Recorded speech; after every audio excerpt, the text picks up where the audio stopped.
శ్రీకాకుళం జిల్లా సంతబొమ్మలి మండలం దండగోపాలపురం గ్రామంలో అభయాంజనేయ స్వామి 10వ వార్షికోత్సవం మరియు హనుమాన్ జయంతి ఉత్సవాలు ఘనంగా నిర్వహించనున్నారు.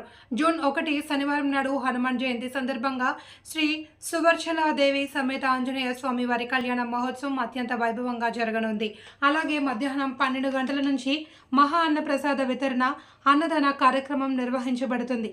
ఈ హనుమాన్ జయంతి పూజా కార్యక్రమాలు సిద్ధుల చంద్రశేఖర స్వామి ఆధ్వర్యంలో జరుగుతున్నాయి అని, కార్యక్రమంలో భక్తులు పెద్ద ఎత్తున పాల్గొని హనుమాన్ జయంతి వేడుకలను జయప్రదం చేయాలి అని దండు గోపాలపురం గ్రామస్తులు కోరుతున్నారు. వైశాఖ మాసి కృష్ణాయాం దశమ్యాం మందవాసరే పూర్వాభాద్రా ప్రభూతాయ మంగళం శ్రీమతే నమః. హనుమత్ జయంతి ఉత్సవాలు దండుగోపాలపురం గ్రామంలో జూన్ 1వ తారీఖు శనివారం నాడు చాలా విశేషంగా అంగరంగ వైభవపేతంగా జరిపించుటకు గ్రామ పెద్దలు, గ్రామ పురజనులు 50 మంది కూడా నిశ్చయించుకున్నారు. అయితే ముఖ్యంగా శ్లోకంలో చెప్పినట్టు వైశాఖ మాసంలో కృష్ణపక్షంలో దశమి తిథి నాడు శనివారం రోజున స్వామివారు పూర్వాభాద్ర నక్షత్ర జాతకంలో జన్మించారు.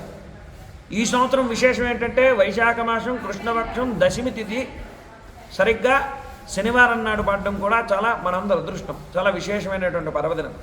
ఈ హనుమత్ జయంతి రోజున దండుగోపాలపురం గ్రామంలో శ్రీ సువర్చలాదేవి సమేత వీరాంజనేయ స్వామి వారి యొక్క కళ్యాణ మహోత్సవం, ఈ చుట్టుపక్కల ఎక్కడా కూడా కళ్యాణ మహోత్సవం అనేటటువంటిది జరగదు. హనుమత్ జయంతి ఉత్సవాలు జరిగినప్పటికీ కూడా కళ్యాణం ఉత్సవం జరిగే ఏకైక గ్రామం దండుగోపాలపురం గ్రామం.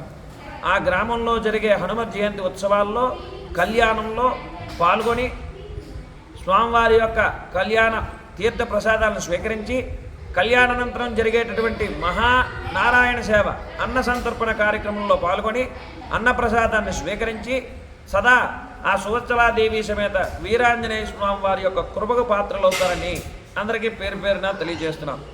ఇట్లు గ్రామ పురోహితులు, గ్రామ పురజనులు, ఆలయ అభివృద్ధి కమిటీ, గ్రామ పెద్దలు. జయ హనుమాన్.